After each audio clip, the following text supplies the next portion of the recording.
I'd like to talk about something that ties in with our current political moment right here in June of 2020, and that's the issue of social conflict and different ways of dealing with it.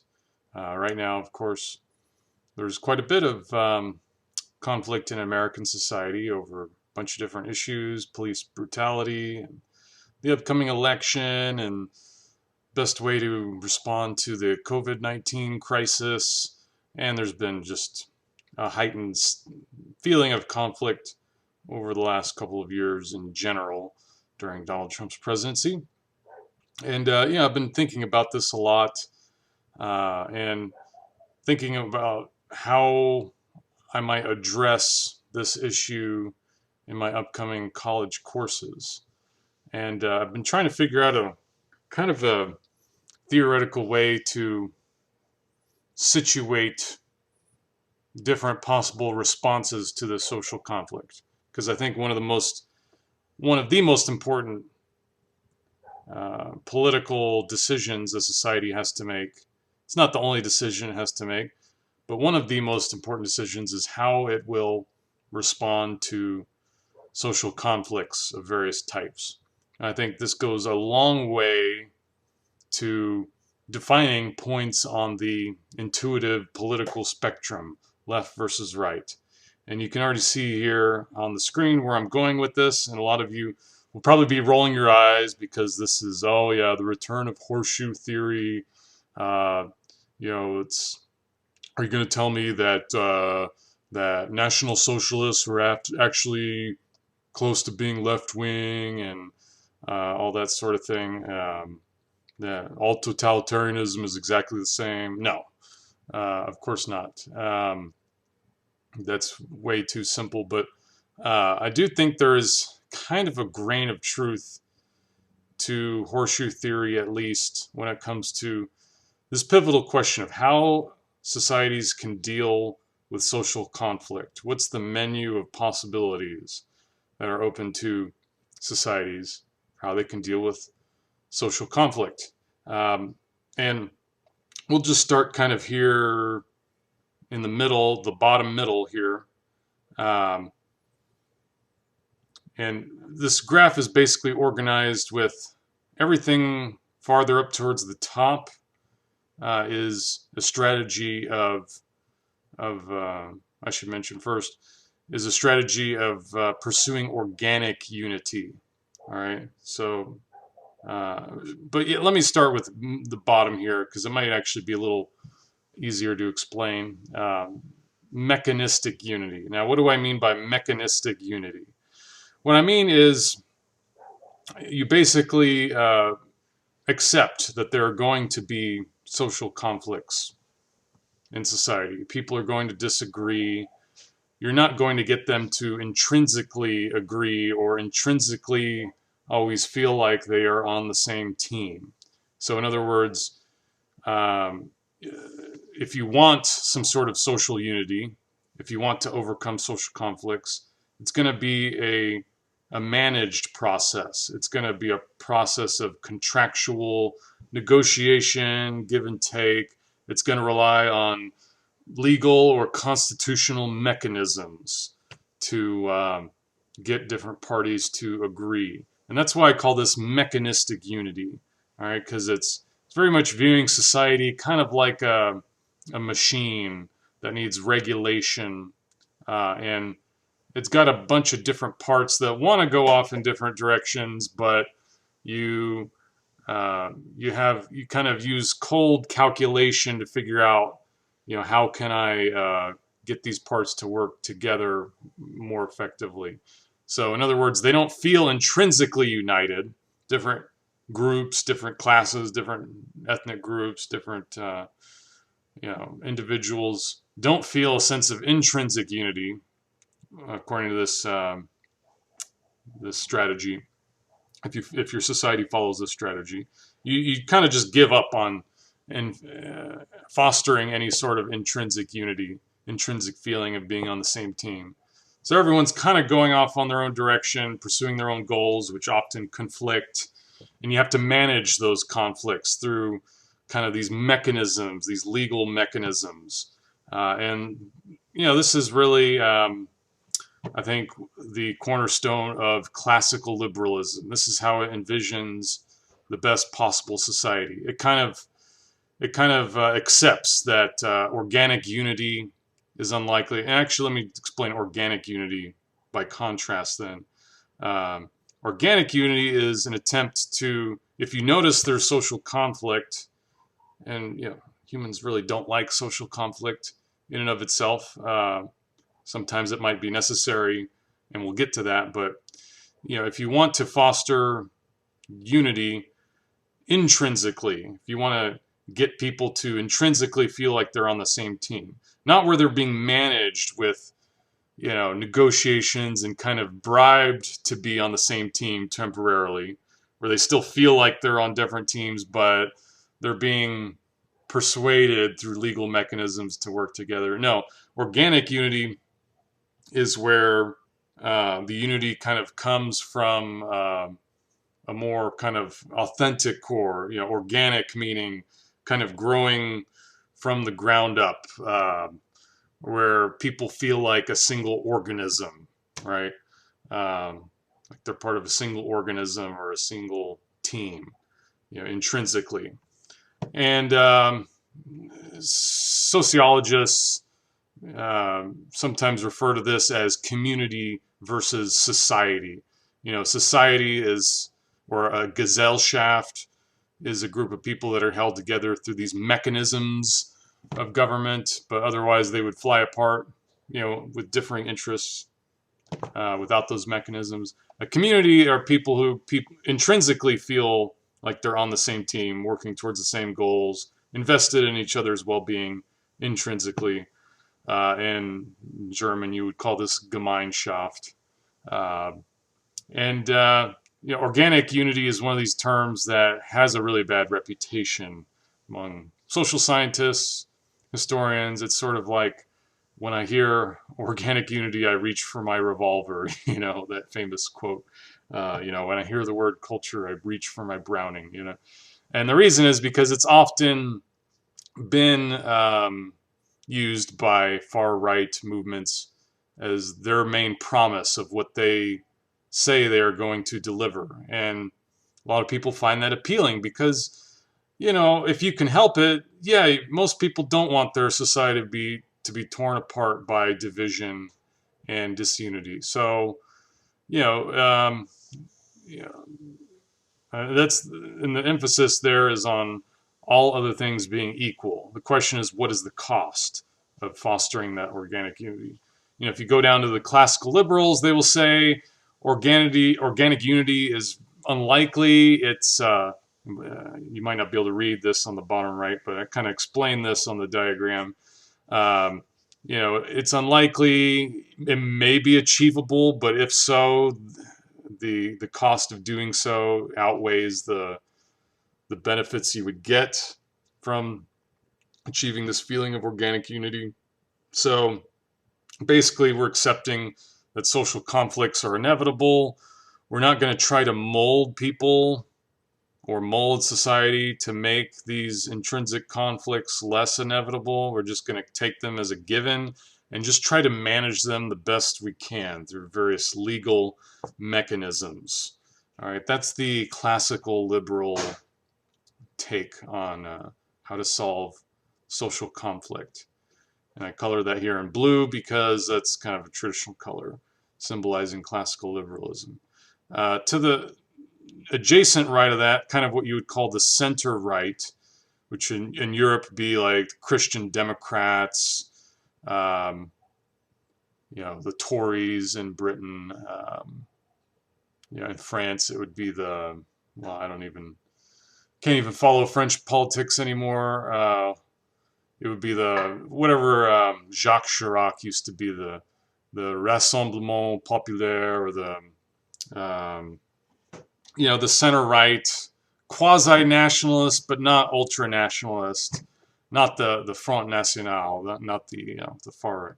We're talking about the kind of center right, and a lot of times they'll share some overlap with classical liberalism, but you will see an emphasis on they will often see it as necessary for the state to actively foster some sort of civic virtue, um, to actively mold uh, a country or a polity into greater intrinsic unity.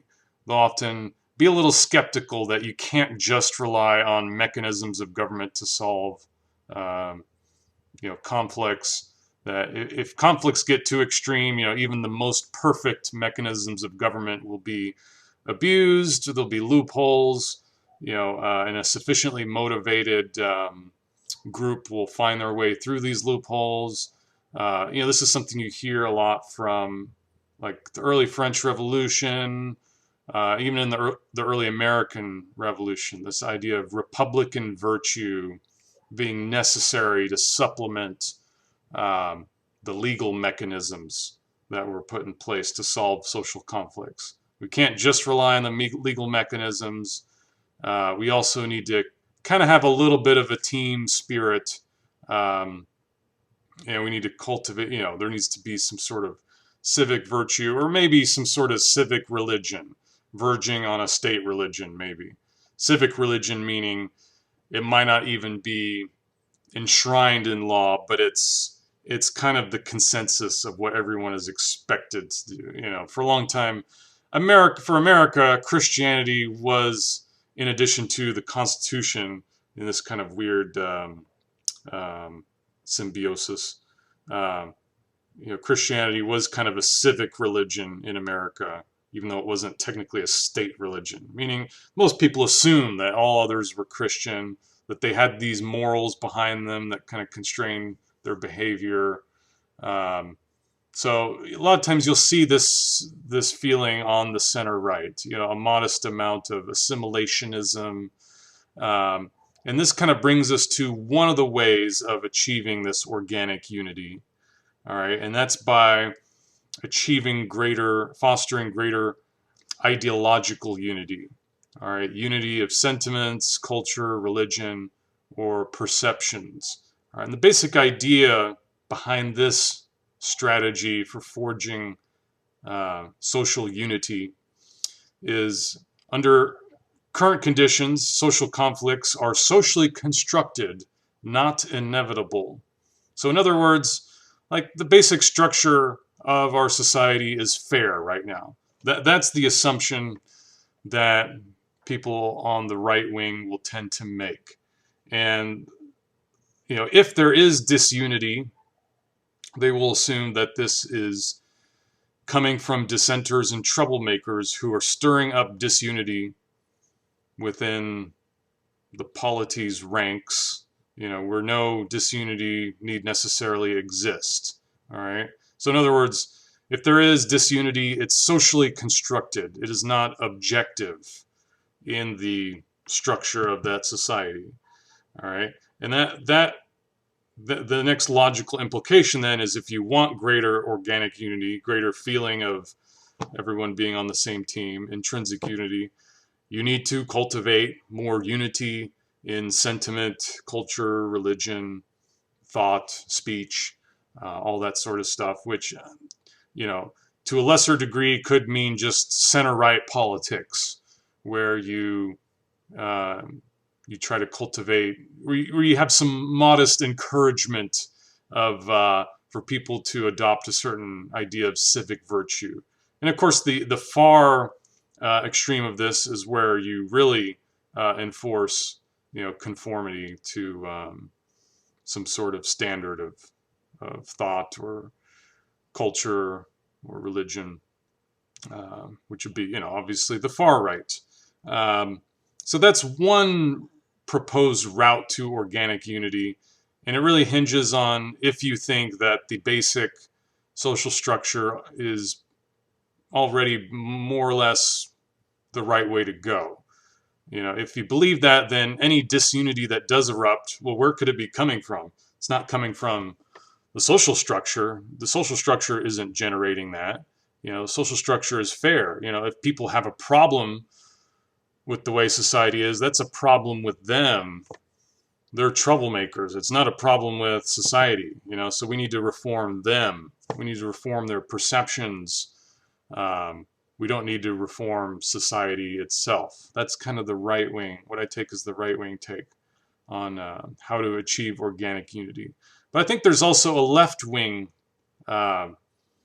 way to achieve organic unity. And the basic idea behind that is that if we really want a unified society, we need more unity of our material conditions. We need to have more economic equality, unity of economic conditions. We need to, where every class, every race, where there are no race or class barriers, in the structure of society, no gender inequalities, where it's not, if there's disunity, it's not because the structure is already fair and just and people are just like being hoodwinked into being angry about it. No, for the left, they would take disunity and anger as a sign that there is something wrong with the structure. All right, so if you don't do something about the structure, you just tell people they're wrong, I don't know, you imprison them for speaking out, you're really not going to be addressing the root cause of this disunity. This disunity is going to continue to fester because it's coming from these objective circumstances. If you really want people to feel like they're on the same team, they really have to be in the same boat together. They have to be under the same or similar objective conditions. All right, have the same interests, the same stake in their life condition. So a lesser degree of this would be center left, what the Europeans would call social democracy, or Americans would it used to be, they would call this New Deal liberalism, which obviously neoliberalism is a shift back towards kind of more classical liberalism. But if you want to just pursue this to a modest degree, it's sort of social democracy. We're going to put people a little bit more into the same material conditions, and hopefully that will foster more of an intrinsic sense of organic unity. We're still going to rely on, legal mechanisms to sort out conflicts, but we're not, we're actually going to still rely on that more than organic unity, but we're going to supplement the legal mechanisms with a greater feeling of intrinsic unity, which will be generated by people being in more similar objective conditions. And so, the thinking of this approach is under current conditions, social conflicts are inevitable until material conditions are unified. So the logical implication is to combat the oppressors and bring material equality in order to achieve organic unity. All right, so this, hopefully you're starting to see by this point why this is a horseshoe and not a circle. All right, why there's a gap here. Because even though the far left and the far right ultimately aim, or at least they say they aim, for some sort of organic unity in society, intrinsic feeling of unity. Hitler talked about this all the time. He would say, I want a classless society where all Germans feel like they're on the same team.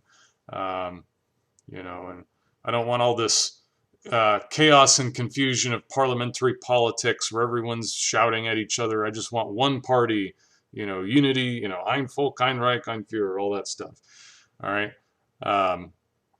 So you might think this sounds a lot like what the left wants. They want a classless society, society where there's peace and harmony, where there's no need for wars to tear human society apart. Both are ultimately aiming for this sense of organic unity, but they also hate each other's guts. This is just a historical fact that communists, far left people in general, and the far right, fascists, Nazis, they tried to kill each other and still try to kill each other usually whenever they encounter each other. All right? And of course, people closer to the classical liberal part of the spectrum don't really understand this, because when they look across at the other extreme, those crazies that are trying to strive for organic unity, it all kind of blurs together into the same thing. And they're like, oh, National Socialists, Marxist Socialists, what's the difference? Well, there is a big difference, right? Because for the Marxist Socialists, um, they take disunity as a symptom that there are problems in the objective material conditions in society, in the objective structure of society. So it's not people's perceptions that need to be changed. It's not that troublemakers are causing social disunity. It's that the economic structure is causing social disunity, and people's anger about that is just a symptom, you know? So you could try to stamp out the symptom all you want. You could put people in concentration camps and whatnot, but that won't, that might temporarily mask the symptom, but there will still be class divisions, right? As long as you don't, nationalize or socialize property, have that kind of unification of material conditions. So it's completely opposite prescriptions of how to achieve organic unity. Uh, the left says change society structure. Don't blame the rabble rousers for just pointing out the problem. Don't shoot the messenger. Whereas the right would say current conditions are just and fair, and if there is social conflict, it is the rabble rousers' fault. They're creating a problem where there wouldn't be one already. All right, so because we're not gonna, the far right's not gonna touch the structure of society. Really, they're not gonna, redistribute property widely. They're not going to, I should make an exception here, of course, because there is kind of a variant of the far right, which goes by different labels, Strasserism, third positionism. And a lot of people just discount this as, a fraud or, false advertising. Because a lot of times they'll advertise themselves as, we're between left and right. We're the third positionists, between the two major extremes. We're neither left nor right. Now, I do think they ultimately break towards the right. If we want to find somewhere to put them on this horseshoe diagram, because if you look at Nazi Germany, part of Nazi ideology at the very least, and if the Nazi war effort had been successful for Germany, by all indications there might have been some leveling for Germans. There would have been new lands opened up on the Eastern Front for German settlers. There's a book by Götz Ali, German historian, called Hitler's Beneficiaries, that talks about the somewhat modest German welfare state, which of course applied to only Germans and at the expense of other ethnic groups. Maybe if the war had been successful, this would have been expanded for Germans at the expense of everyone else. So, I do think Strasserism, the kind of left wing of the Nazi movement, there is a grain of truth to that was kind of a real thing. Some of these Nazis understood that, look, if we want more unity in German society, it's not enough just to talk about, German culture uniting people, and telling people to ignore the blatant class differences that are, dividing Germans from other fellow Germans. Now, of course, the Strasserists didn't have a plan for completely getting rid of class divisions, but they did want to mellow them out a little bit. They took a little more seriously these ideas of leveling the economic conditions of Germans. You'd have to put them a little farther to the left on this diagram, but ultimately I think they still fall on the right wing, because all of this is ultimately subordinated to the aim of strengthening the nation. If there is going to be class leveling, more class equality among Germans, it's to strengthen the German nation. So they ultimately they share basically the same goal as the other Nazis. national unity, national strength. They just disagree. They say we need a little bit of class redistribution within the German nation to really make this work, to make it convincing to Germans, um, to make them feel like they're all part of the same nation, not just tell them they're all Germans when you have super rich Germans, super poor Germans. All right, but it's very different from the far left, which is all about class unity. So it's a totally different goal. It's and each of these sides kind of views each other as traitors. For the far right, the far left are nation or race traitors. They are abandoning their nation or race to try to fraternize with workers of other nations. On the far left side, they view the far right as class traitors. When you've got German workers and German big businesses that are just supposed to put their grievances aside for the sake of the German nation. And this explains why there's a little gap here. All right, and what this is supposed to suggest is it's not obviously impossible for someone to switch from the far left to the far right. It's not impossible to jump this gap. Think about it sort of like a voltage gap or a spark, gap. If there's enough pressure, there are historical figures like Mussolini. I mean, you can kind of question, if you go into his biography, how principled of a Marxist he was in the first place. But yeah, he did basically switch from Italian socialism to Italian fascism. Basically, the one constant in his thinking is this pursuit of organic unity, and he kind of makes this switch. There are other people as well who made this switch, but it's not as natural of a shift as moving elsewhere on the diagram, moving along these other adjacent areas. It's a little more exceptional to cross this gap, because you do have to kind of completely reorient your thinking over why isn't there already unity? Why is there disunity? Should we align on the basis of class or nation? It's to lump all this together as totalitarianism. It's been, especially in the way it's been used ever since World War II, Hannah Arendt, and so on. I mean, I see where they're going. There are some superficial similarities. If I had to give a definition of totalitarianism, it would be the pursuit of organic unity at all costs. All right? You're willing to use whatever tactics, methods, state powers to foster organic unity in your society. But that still doesn't tell you, are we talking about class unity or national unity? And those are two vastly different things, all right, in terms of how you pursue them and approach them.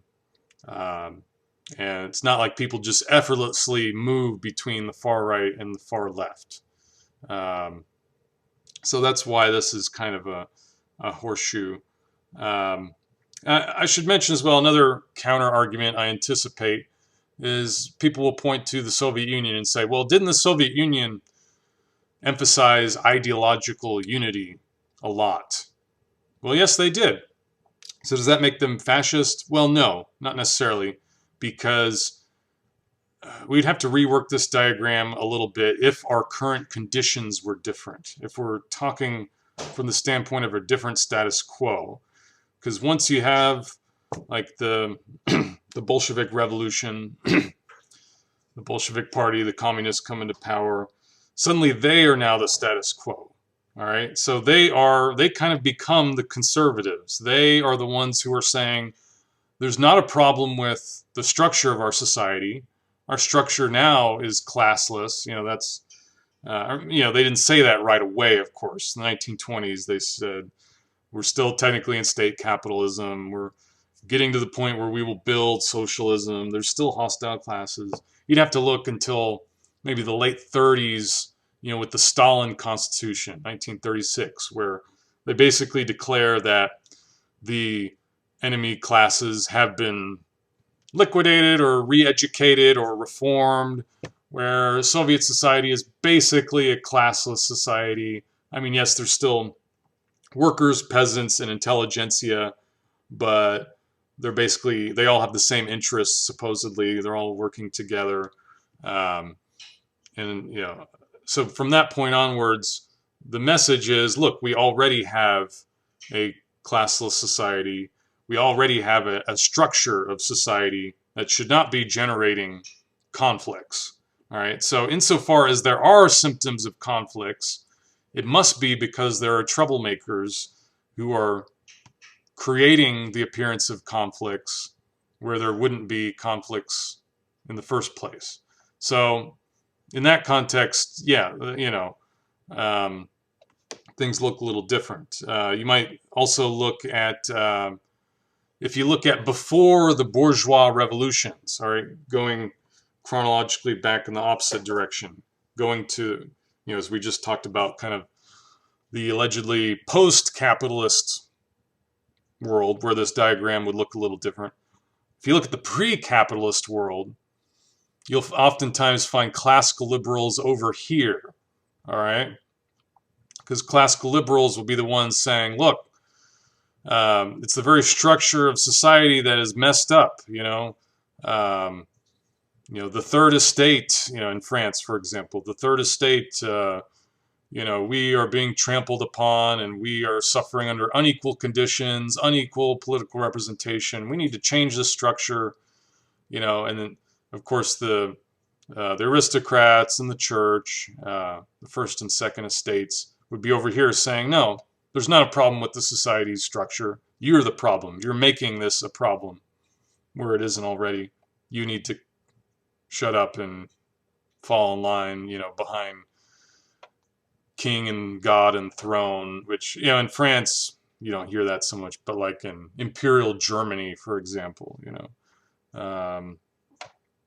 so, classical liberals, in their revolutionary phase are basically over here, and you have kind of the proto-socialists and communists like squeezed into this little sliver right over here, but you have classical liberals kind of over here at first until they're in power and they become suddenly the conservative force because now they have something to defend. Now they think, now that we've achieved these changes in our government, we've overthrown the monarchy and broken up the landed aristocracy and the lands from the church, and we have equal representation, and now they veer more over here or even over here, especially. They say, now society structure is good.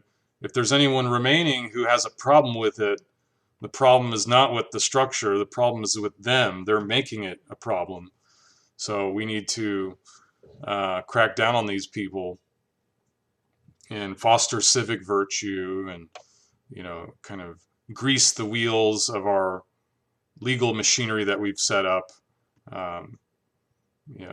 with a little bit of a feeling of intrinsic unity to get people to more or less work together and hopefully resort to these mechanisms to enforce unity as a last resort.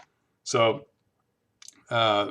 this diagram is not going to look exactly the same depending on which historical period you're in. But I think for our current historical period in 2020, this is as accurate as I can get it. And one thing I'll note too, this is important, all right, because a lot of Americans will assume that, well, obviously this is the default right here, classical liberalism. Why would anyone move away from this? This is sounds like a neat and tidy way to solve social conflicts. Just set up a bunch of rules, have people follow the rules, and don't go for this ambitious, organic unity that gets messy, trying to change people, either their sentiments or their, economic roles and conditions in society. Don't mess with any of that messy stuff. Just have this sort of negotiated, contractual way of solving social conflicts that protects the rights of the individual better. You'll have this kind of feeling from a lot of Americans, and a lot of befuddlement from them. Why would anyone be attracted to these promises of organic unity? This just sounds wild and crazy and irresponsible. All right. And the important thing that Americans have trouble realizing is that it's easier to be a classical liberal when social conflict is low enough for mechanisms of negotiated unity to function. All right, and that's been the case for most of U.S. history. Not all. This, the Civil War is an exception, big exception. And there are other, like the Great Railroad Strike, other instances when one side had to resort to violence, or mechanisms outside of the normal legal framework to solve the social conflict. All right, so it's easier to be a classical liberal when social conflict is low, but when push comes to shove, the real test is when social conflict spills beyond those limits, when there's strong pressure to address disunity at its source, when you really feel the lack of some sort of intrinsic unity in your society. A lot of times these classical liberals or libertarians will start to desert. They'll lose their faith in these mechanisms of legal unity. They'll start saying, well, maybe we should be installing some civic virtue in our people so they can get along better even when the law is not watching over them.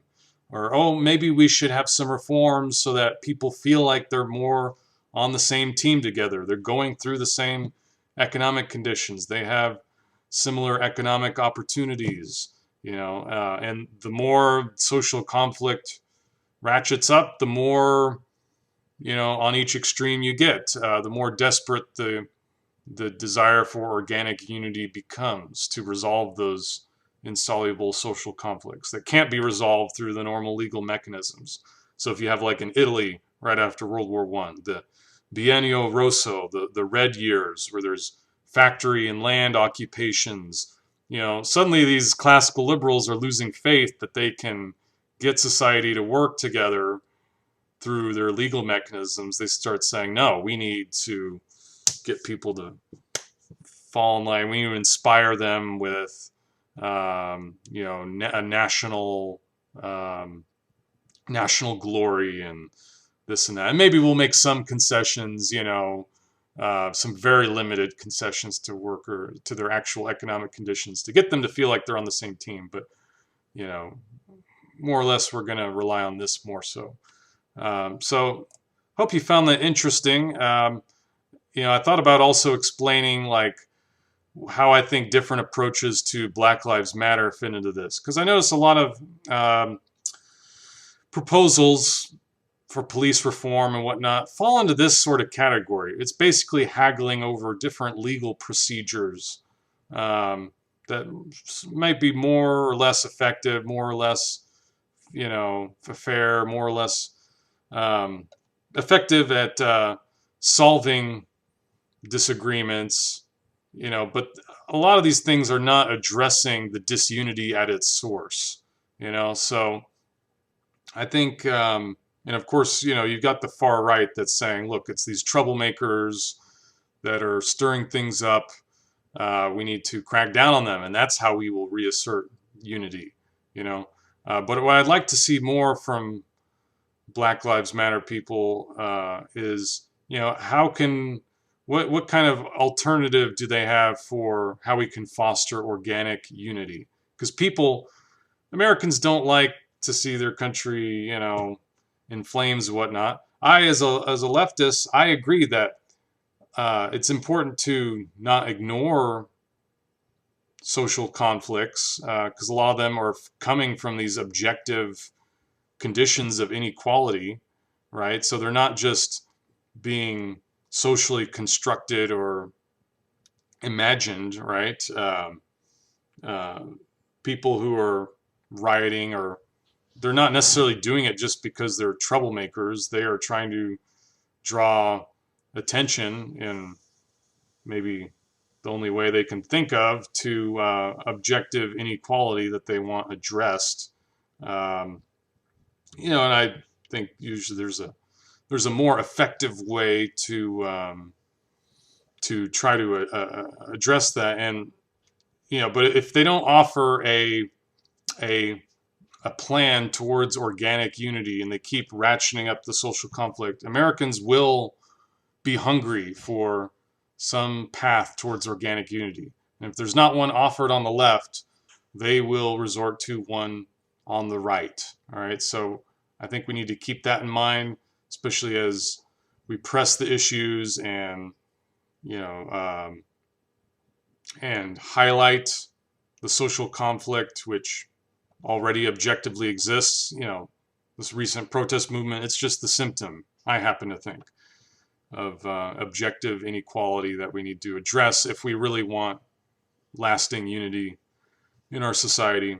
But Black Lives Matter needs to think about this, not get stuck in this, because this is not enough, in my opinion, at the current moment. I think they do need to figure out how they can tie in towards a larger movement towards a left organic unity that will actually solve the reasons for disunity in our society that we have right now. So I hope you found that interesting. Let me know.